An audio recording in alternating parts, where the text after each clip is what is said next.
Hello, everybody. Welcome to Sports Scope. I'm your host, Robert Butler, on the most influential sports talk show in America.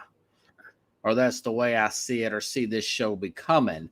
Very long day. Personally, guys, didn't get every story I wanted to talk about today because my day job gets a little crazy, to say the least.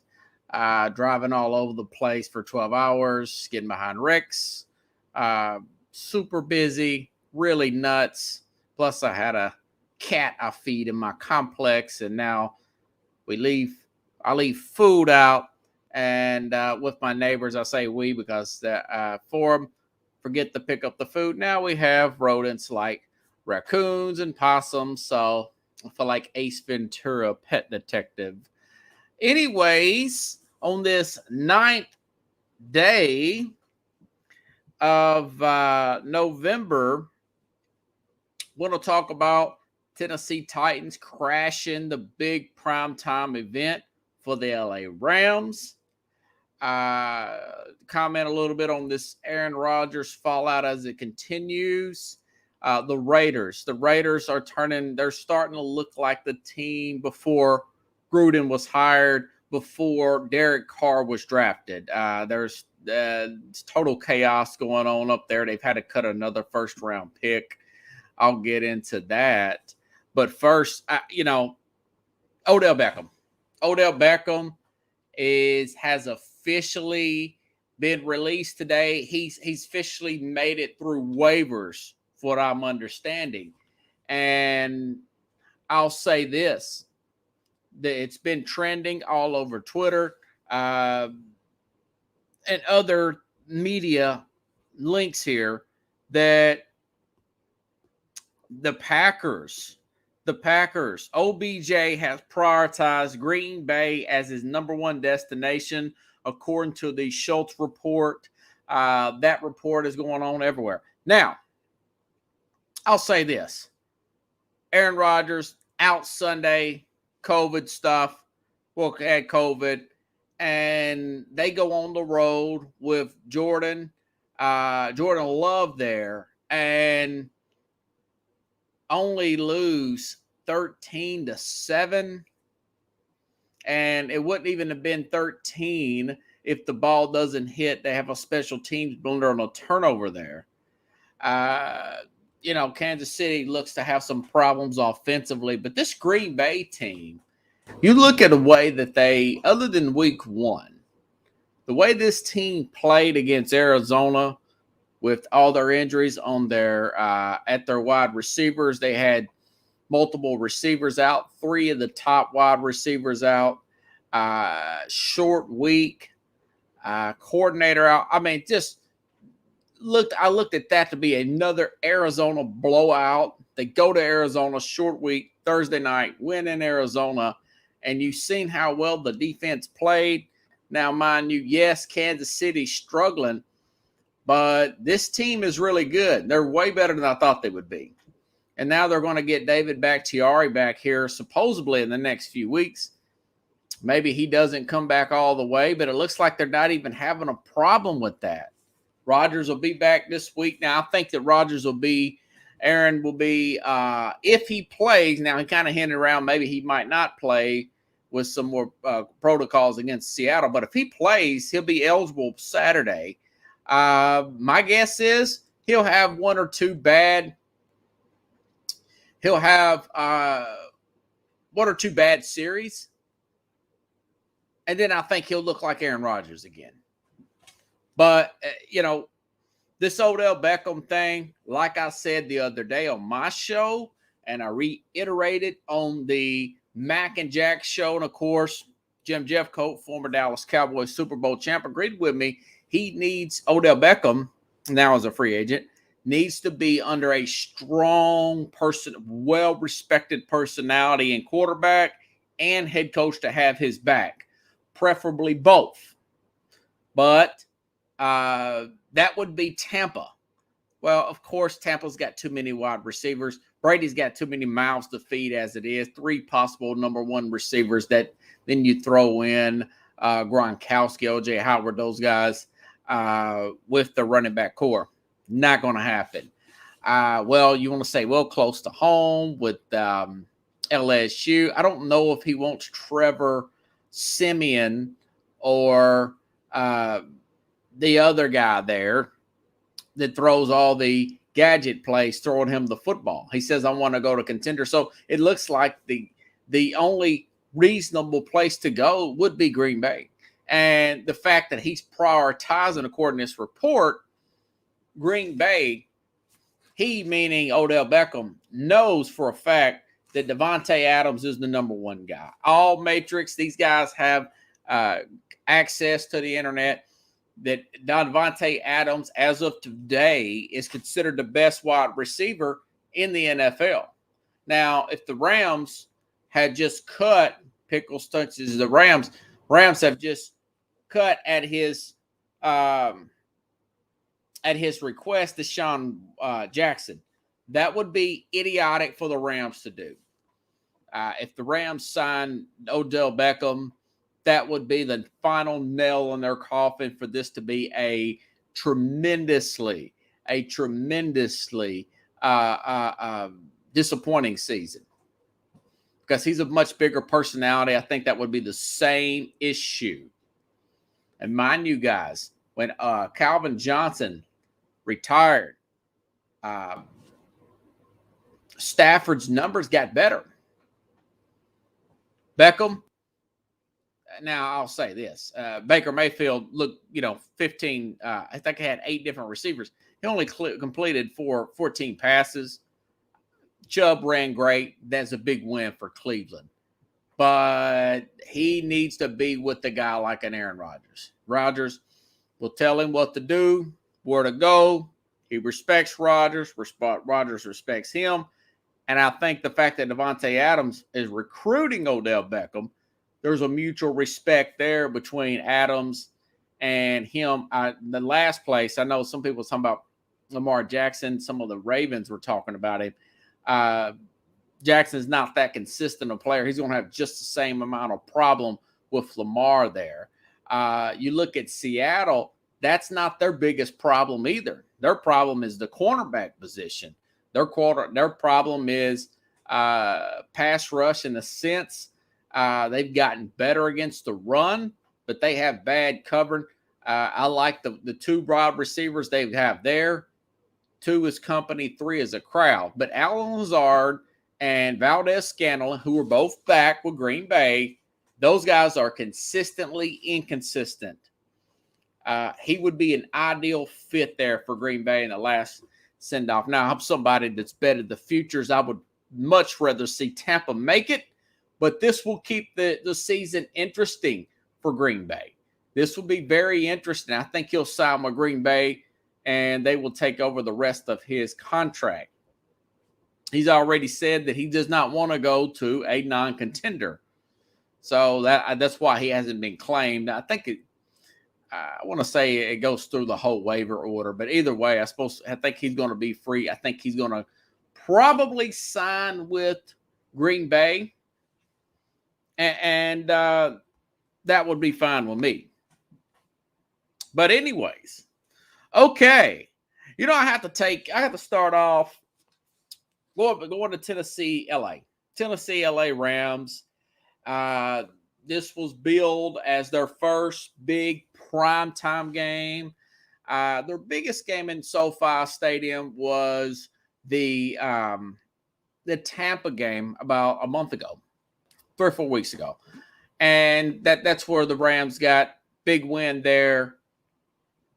Tampa had their first loss. This was billed as the big primetime game.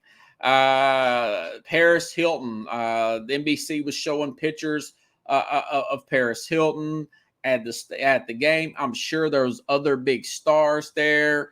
The Rams were 7-1. Beautiful coloring, very exotic. Joy Taylor is on the Colin Cowherd, the brother of Jason Taylor, Hall of Fame defensive end. She was at the game. She said it looked like a palace in there. Just a marvelous looking stadium. And Tennessee without Derrick Henry, coming off emotional games. I thought Tennessee would lose that game.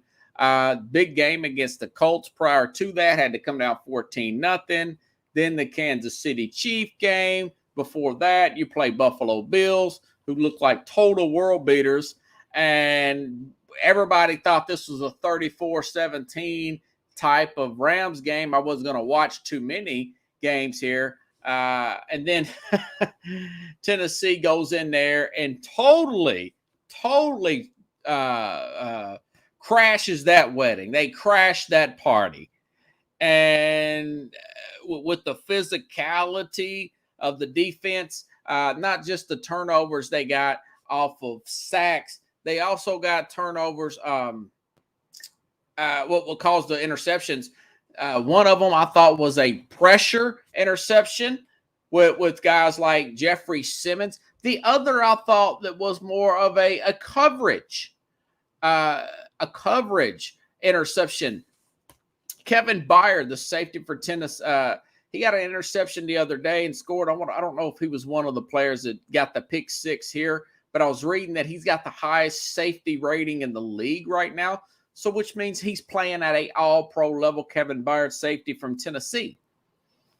This team is under Mike Vrabel in primetime games since he has came over. They are 7-2. He is a big game coach. He's a big game Bob. That's what I think people used to call Bob Stoops that as a sarcasm. But Vrabel is a prime-time coach. Now, of course, I know that nickname was taken by Deion Sanders, but Mike Vrabel is tremendous amount of respect that he's starting to get around the league. Huge win for Tennessee. Now they go up to first place. I skipped my big opening here. But I had to jump to that Beckham story right off the bat, and I wanted to talk, give kudos to the Tennessee Titans, Mike Vrabel, for not being intimidating, being aggressive in life, and being aggressive on the football field. When Tennessee on the goal line, going for a naked bootleg out of Ryan Tannehill on 4th and goal. And I'm sitting there saying, you're up 14-3. Go ahead and take the 3 points. Tennessee wasn't having that. Tannehill sells the fake, runs, bootlegs it to the other side of the field for a touchdown. If the playoffs were today, I would pick Tennessee to go out of the AFC. Now, of course, we still have a lot, as good, all of you Tennessee fans, we still have so much more football to go. That was 9 games. You have 8 more games to play. Anything can happen.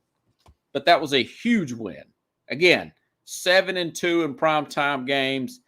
Primetime Mike Vrabel is what I'm calling him, man. Primetime coach. So anyways, as you guys see in part of my title, any given Sunday, my dad blames it on the time change. We fell back an hour. Well, I'll tell you what, I had some sleep problems Sunday, and I was tired all day Monday. I was so gassed up on the games. I drank so much coffee Sunday. Woke up really early Sunday to do the Mac and Jack show. We had the time change. I went to church, did all this stuff, dead tired. So we had so many upsets in the league.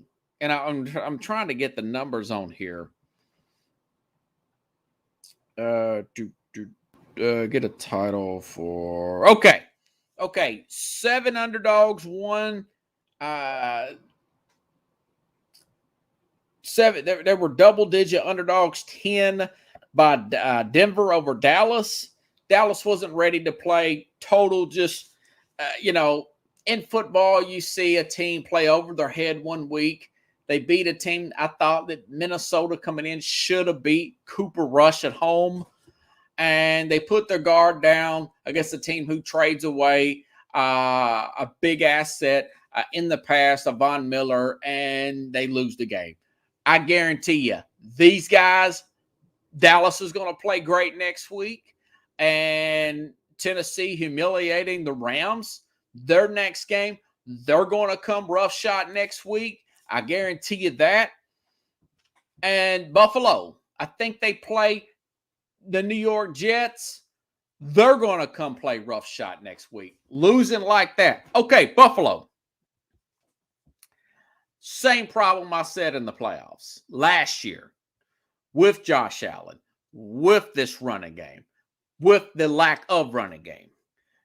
If you're not Lamar Jackson and running that system that they run in Baltimore, where he is rushed for another 100 yards last week against Minnesota, then you got a problem. And that problem is Buffalo right now. Josh Allen, 50 yards rushing. Zach Moss gets hurt. He's out of the game. 16 yards rushing from Devin Singletary. Okay. We're in the middle of the season. This team statistically has the best offense and the best defense in the NFL. Now, that number's probably went down after losing to Jacksonville 9-6. But you go back in the Miami game, very slow start there in the first half, only 3 points. Then you look at the second half, they finally take off. I said the same thing about Patrick Mahomes. They still have to develop their short game. You still have to take the checkdowns. You still have to run the football, even when it's not. You have to force it sometimes and keep getting that groove. It's something you have to practice, just like anything else. These teams aren't doing that. Kansas City getting a little bit better at it, but we saw what the lack of offensive explosion from them. We're seeing it with Buffalo. And Brian Daboll went from a coach, an offensive coordinator, a big, hot, up-and-coming coordinator that's going to be a great head coach somewhere, to a guy that maybe the team needs to look at. Maybe we should change out this guy. Because, well, for one thing, Pittsburgh's moved on to Matt Canada. They have a new offensive coordinator. They have a very young offensive line. Najee Harris, 60, 80, 120-something yards a game. They're getting him the ball, okay?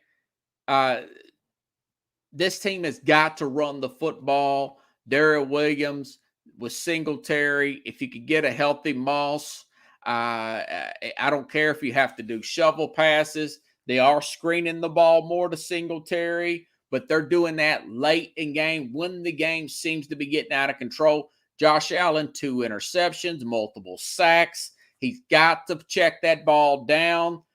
Same thing with Kansas City. Kansas City's defense is getting a little bit better over the last few weeks. Now, mind you, they did play the Giants. They did play the Packers without Jordan Love. And the Packers defensively still held their own.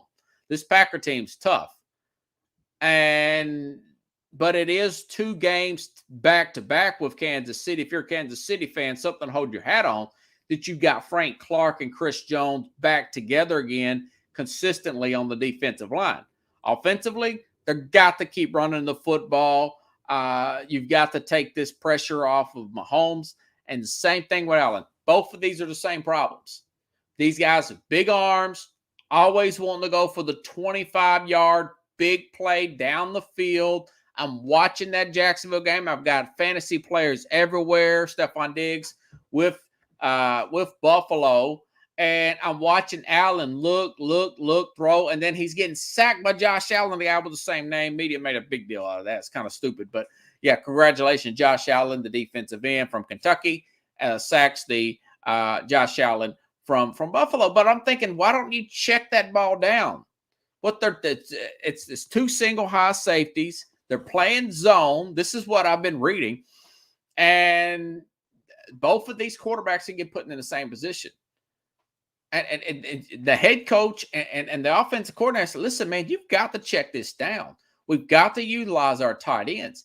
We have to do screens, shovel passes, jet sweeps, do anything to run this football to keep that defense honest, to get those safeties to pull up a little bit and respect that running game, and then you can do off play action what you do. A guy like Josh Allen or a Patrick Mahomes will be perfect here in Tennessee because Tennessee's very physical, getting a lot of push. Devontae Foreman, even Adrian Peterson scored a touchdown. So that's something you have to do, and that's the growing maturation process of a quarterback here in the NFL.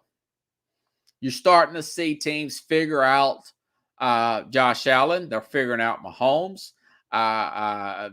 Herbert is kind of getting into a slump. Now, they did beat it was a tough physical game against Philadelphia, but Josh Herbert, the same thing. So that's something they have to work on, these talented players. I think they'll work their way through it. I don't think Kansas City is going to be great, but they are tied for first now, I want to say, with the Raiders. And, of course, the Chargers have the tiebreaker. They are currently leading the AFC West. But I don't think these teams are going to fall apart. But maybe Kansas City more than Buffalo. I still think Buffalo will win the AFC East. I said that about now New England playing really well. Predicted they would win that game, and they're going on a little bit of tear. And again, going back to Odell Beckham, don't pick up Odell Beckham. You don't want to pick out with Odell Beckham with the rookie quarterback. You just don't want to do that. That'll mess up their chemistry right now.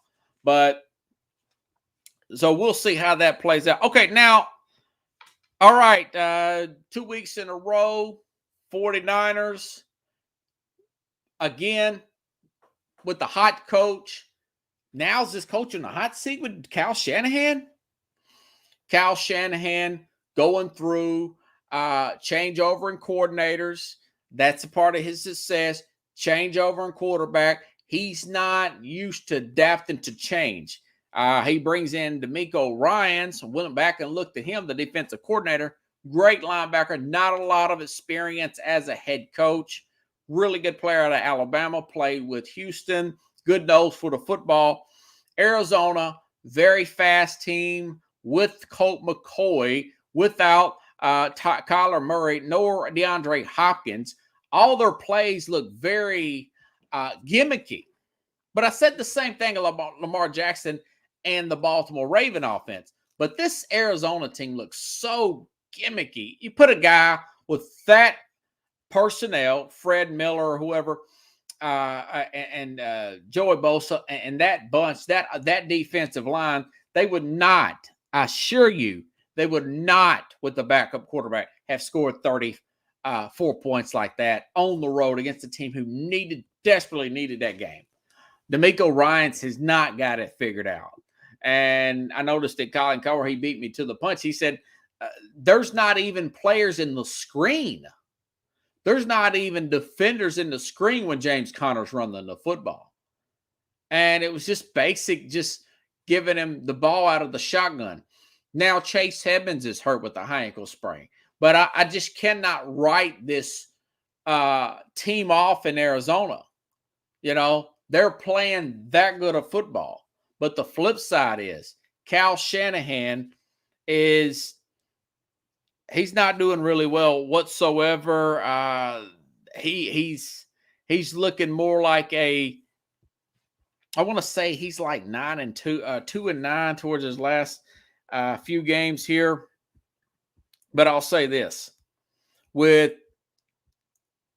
these schemes that they're running, he's got to make a change. He's one of those millennials. He's got to make a change at that defensive coordinator position. He's got to tweak this offense. He's got his work cut out for him. I'll say that. Now, I wouldn't fire the guy, but he's going to have to make some changes on that staff. He may have to start cutting some players. This is stuff that Dallas had to deal with last year when their defenses really started to take a big plummet. I noticed they started cutting players and moving people around, and they got better last year. And of course, they're about better this year. I mean, it's a crappy game yesterday, but it's something that they really have to look into. And I do think that Let's see if I have any stats on here. I thought I did, but maybe I didn't. I have so many different notes. Yeah, okay. The 49ers are 9-15 since losing the Super Bowl. Kyle Shanahan doesn't seem like a hot seat, great young coach anymore. Do you know who never let this happen? And this guy, his name is Michael Hurley. I think he's a reporter out of San Francisco. He says Jim Tom Sula, 49ers head coach, best winning percentage. He's behind guys like George Seifert, Jim Tom Sula, Bill Walsh, Jim Harbaugh. He's behind all those guys. He's 2-9, 9-15 since losing that Super Bowl. So he's got to make that. He's got to make that change, or the organization may look to change him. Now, again, give him 1 year with Trey Lance after this year flushes through. I don't think they're going to do anything this year. And I think that he will be on the hot seat next year. I really do. Now, like I said, I wouldn't fire him this year, but I would see how he handles this, because he's going to have to move some coaches around. He's got to do some confrontation stuff, Pickles. Okay. Speaking of chaos, the Raiders. I tell you what, this Raider team, man, they have had a streak of bad luck, Pickles, and they had to cut.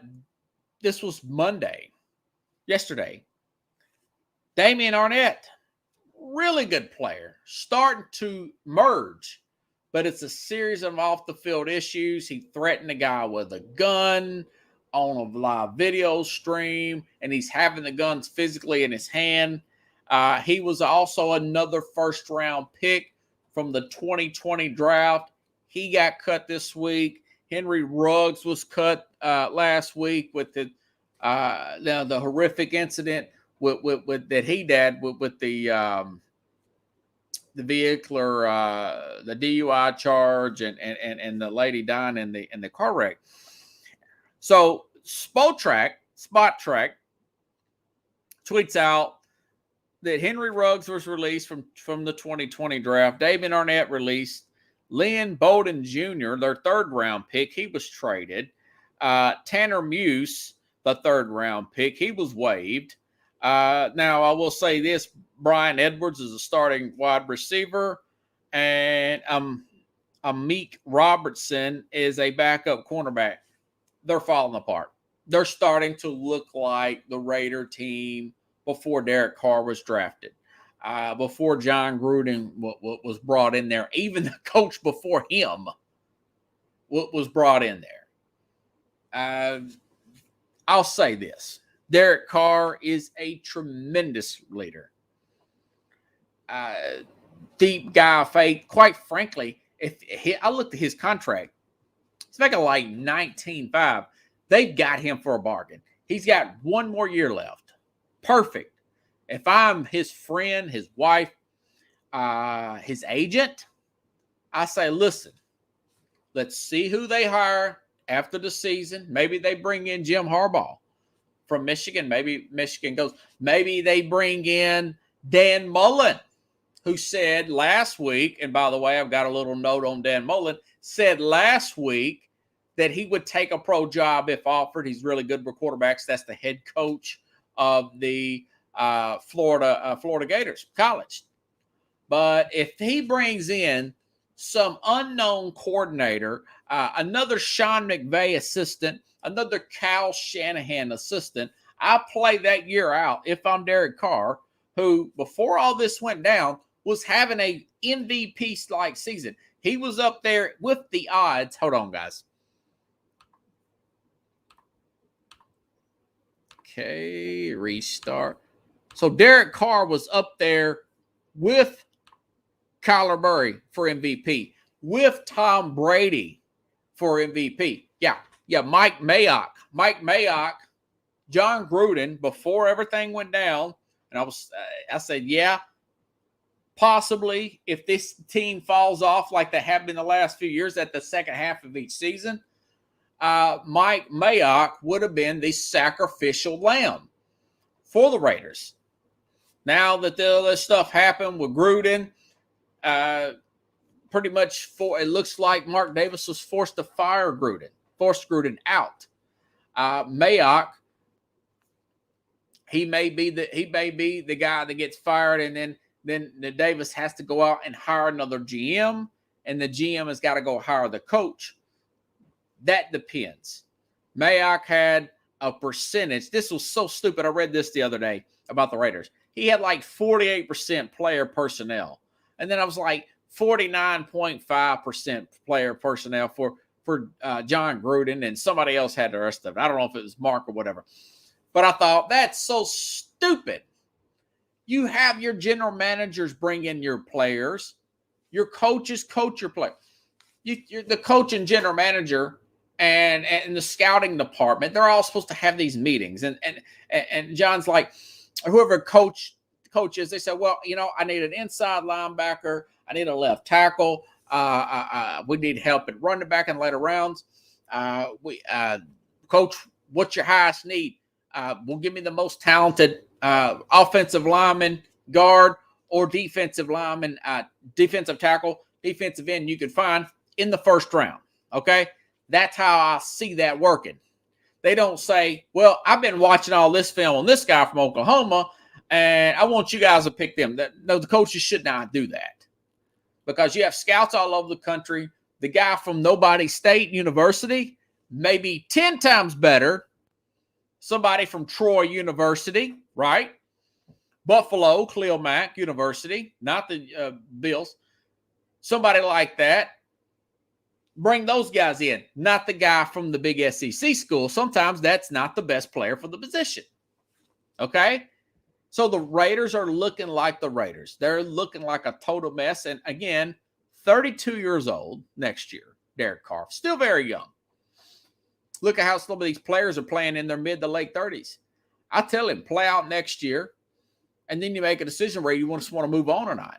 He is such a great leader. He has handled this with such care and leadership. He went through the tough times with John Gruden. He went through the move from Oakland now to Vegas. He's dealt with the other coaches. He is a tremendous leader. Carr will have a job in this league. He would look great with Washington football team. The Denver would love to have Derek Carr right now. There's only a few years difference. Atlanta would love to have Derek. Carolina, by the way, looks like that Sam Darnold's not even going to play next week. They got some guy named PJ Walker will be starting there. So Dan Hawk says, New England. I talked about New England earlier, Dan. I do not think that he would be good with Mac Jones. I think Mac Jones is playing really well right now. He seems to get better and better. He's not turning the ball over as much as he was early on. Belichick doesn't want bring in a guy with that complex system. That sounds like Chad Johnson 2.0. I have to disagree with that. I think he would be really good with the Green Bay Packers. I really do think that would be the best fit. Maybe Pittsburgh, but I really think the Green Bay would be that type of fit, guys. So, anywho, the Raiders are a mess. Kyle Shanahan, is what it is. Arizona. Okay. Let's talk about the winners. James Conner, 160 all-purpose yards. Looked to kind of be a wash with Pittsburgh. They let him walk. He comes in. A lot of misdirection. Like I was saying earlier, Arizona looks like the best team in the NFL at times. They look unstoppable. But now you have Kyler Murray dealing with this ankle injury. But I have to say this. They look like a bunch of pieces that seem to fit in a unorthodox type of system. You got an unorthodox type of quarterback, a 5'9" Kyler Murray. But I have to give credit to this guy, Steve Kim. He's been there since Pickles 2013. Think about everything this team has done since then. You know, they've been to NFC Championship game with Palmer and Bruce Arians since then. They have they drafted a first-round quarterback that did not work. Josh Rosen moved off of him 1 year later. Took this guy, was a fired coach out of Texas Tech and Cliff Kingsbury, and then turn around and draft Kyler Murray. And he makes all these moves with guys like Chandler Jones, J.J. Watt, but DeAndre Hopkins, James Conner, Chase Edmonds, Simmons, the guy from Clemson, the defense, Buda Baker. This guy's like GM of the year, man. Steve Kim is really holding it down there for this team. They're 8-1. They're 8-1, and they look so easy and predictable, but you can't stop it. You know? Fumble field goal. Yeah. Well, Dan, I see what you're saying. And plus Dan says he needs a winning team. New England is one fumble away from his 6. Yeah, that's true. Yeah, and maybe going for it on 4th down against Tampa, getting a closer field goal. Nick Folk can hit it in there. I just don't think these wide receivers, these new wide receivers, they just don't. If you guys look at the history of New England bringing in receivers, other than Randy Moss and Wes Welker, they just don't fit. These big name guys, didn't they have Brandon Cooks at one time? I want to say they just don't fit that complex system. It's very rare that they ever do. And Dustin says Green Bay. Yeah, Seattle needs more defense. You know, I just don't see that. Now, Seattle might do it.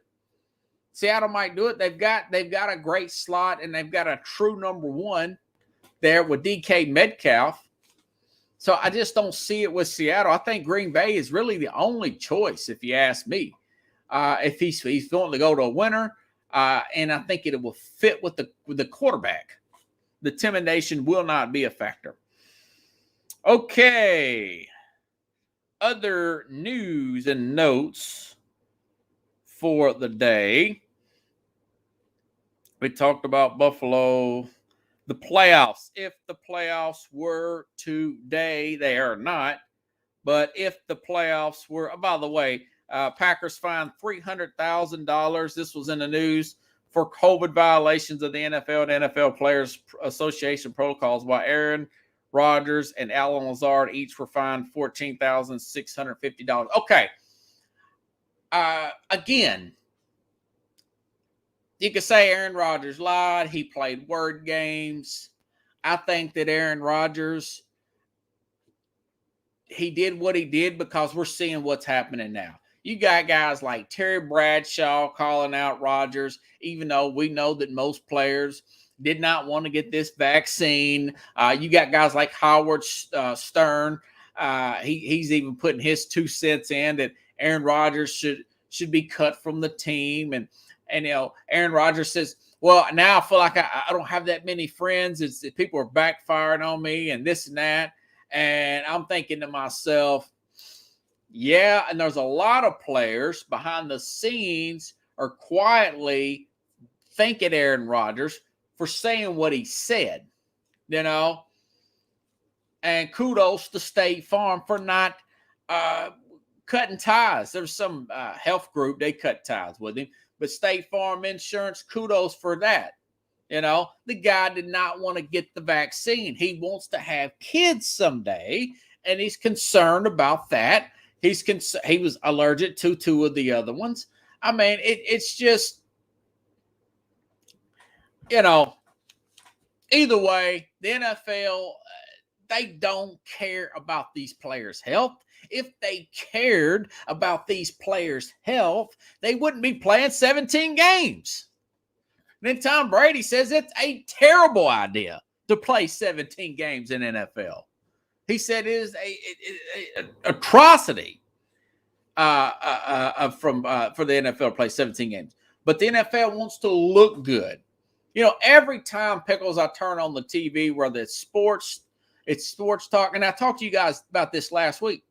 The Henry Ruggs story, Colin Cowherd, the ESPN show, Get Up, they act like it never happened.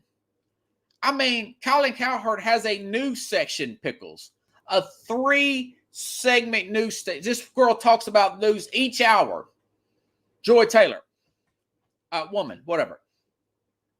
Not one time since Tuesday night after that happened have they even mentioned that Henry Ruggs was charged with DUI in a really awful wreck where a woman was killed, burned up, and her dog.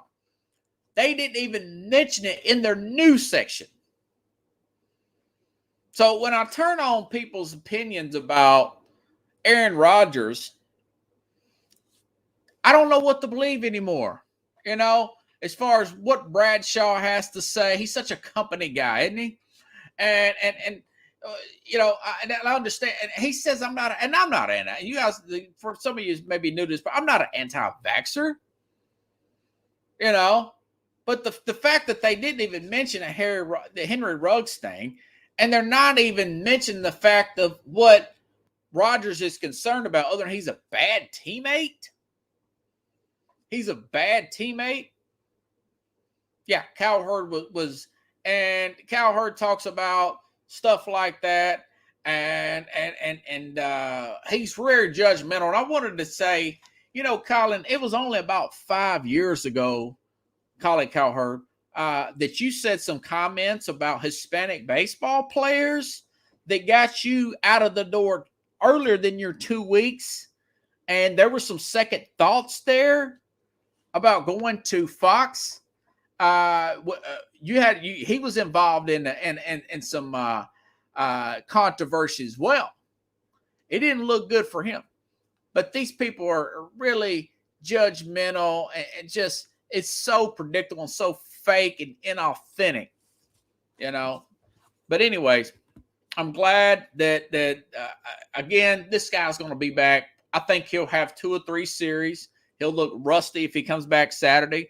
And then I think they'll play well, and I think they'll beat Seattle coming up this week. Russell Wilson's supposed to be back. I do not think Beckham would be a good fit there. I just don't think that he would be a good fit with Seattle.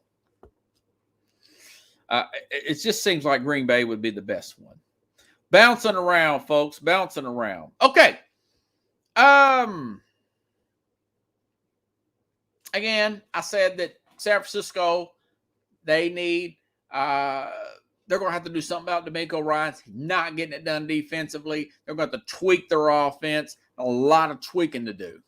Kyle Shanahan next year will be on the hot seat, I think, because of his record I just read. My point is, either you hire the right coordinator or you build up a system and a program that is so interchangeable that, like Nick Saban says, if you're hiring from outside or within, you want to have your coaches to do what you do. In other words, you don't bring your system to me. We want you to coach at what we coach. And that is apparently what Mike Vrabel's doing. I missed this when I talked about the Tennessee thing earlier. But in Rappaport for the NFL Network says, eyes were open when Tennessee Titan coach Mike Vrabel hired an in-house offensive coordinator, and I was a critic of that worked out. Same reaction when he hired an in-house defensive coordinator, appears to be Shane Bolden. I criticized them, at the very beginning of the season. I said that this looks unexcusable. They were one of the last teams at pass rush in the NFL in 2020. Going back to 2021, this is CBS puts these statistics out here, and Rappaport made that comment. This year, the Titans sack count from 2020 through 16 games was 19th. It was 30th in the NFL with the worst pass rushes. This year, through 9 games, they've already got 23 sacks, Pickles, and they're, 7-2 through 9 games? They're tied for 6th in the NFL, top 10. Tennessee looks like a completely different team on defense. So Tennessee and Arizona are the 2 top seeds here, folks. If the playoffs start today, and I'm trying to find this right now, I've got so much other garbage here. Okay. Adam Schefter puts this out. At midway point in NFL, here would be a look at wild card weekend and where the seedings would be. Tennessee and Arizona, they're the 2 1 seeds. They're playing the best football right now. They would get the bye week. The Patriots would play at the Ravens. Who do you got there? What the Ravens do is very gimmicky. As good as Lamar Jackson's played this year. By the way, he's probably an MVP favorite right now. If they keep winning, this guy's going to be right there. This is more impressive than his second year in the league, in my opinion, because people already have a read on what he wants to do. But I would take the Patriots there if the playoffs started today. Pittsburgh at the Chargers. The problem with LA, their run defense. Philadelphia ran, and they almost beat them. Almost. I will take Pittsburgh there. Raiders at the Bills. Raiders are falling apart. Bills, I think they would get it together and winning. And then you've got Falcons at the Packers. That would be a rough shot Packers. Saints at the Bucks. That would be interesting. That's why the Bucks got to get it together. That would be an interesting game. I think the Bucks would probably pull it out, but who knows? We see how well New Orleans matches up against, and then Rams Cowboys. That would be a wild shootout. That would be wild card weekend. So, anywho, college game. Going back to Dan Mullen. Dan Mullen may be a job candidate for the Raiders. Rick Neuheisel said on a radio show last week that the Florida coach would listen to NFL offers. This team gave up over 30 points to South Carolina. This is another, how many losses is that? 4 now? 4 or 5 losses for Florida. And Brett Murphy put out that Florida officially announces they fired their defensive coordinator, Todd Grantham, their running game coordinator, offensive line coach, and their linebacker coach, Christian Robinson, will assume defensive play calling duties. It's not looking good. I think it's 50-50. I think it's 50-50 Dan Mullen. They give him 1 more year. Probably not. A lot of coaches try to save their own jobs, start firing coordinators and stuff, but he makes some comments about he don't look at recruiting. So after the season, you're supposed to recruit 24/365. That's part of the job. And being there, like I said, you guys before and repeatedly, that Georgia's killing them in recruiting. And they're closer to a lot of the big names. So, again, 1 step closer to Florida. Also a really good job looking for a head coach. It's a pressure cooker because you got to beat Florida. You got to beat Georgia. You got to beat Florida State. They got Florida State coming up in a few weeks. Florida State's playing a lot better under Mike Norvell. And then, of course, obviously, you got to challenge Alabama. That's 3 right there. And forget about Kentucky and Tennessee. That's a given. And they did lose to Kentucky this year. So it's, anyways, Scott Frost, now he's got 1 more year. Nebraska's football team will likely finish 3-9. The Scooter Tide decided to keep this is sporting news. Decides to keep Scott Frost on the staff last season, but consider losing records. So now he's going to have to do the same thing. Going to be firing some people. He's got one more year. Frost does. Nebraska, yeah, maybe you're simply not the program you used to be, but I don't want to go that far because look at Notre Dame. Look at Notre Dame. Yeah, Brian Kelly there. Very much more difficult standards in Notre Dame. So I still think you can win at Nebraska, but it's not as easy as a Miami job, which their coach could be under fire too. And of course, the Florida job. But you've got LSU open. It's going to be interesting to see. My guess is he probably don't make it in that class next year. But we shall see.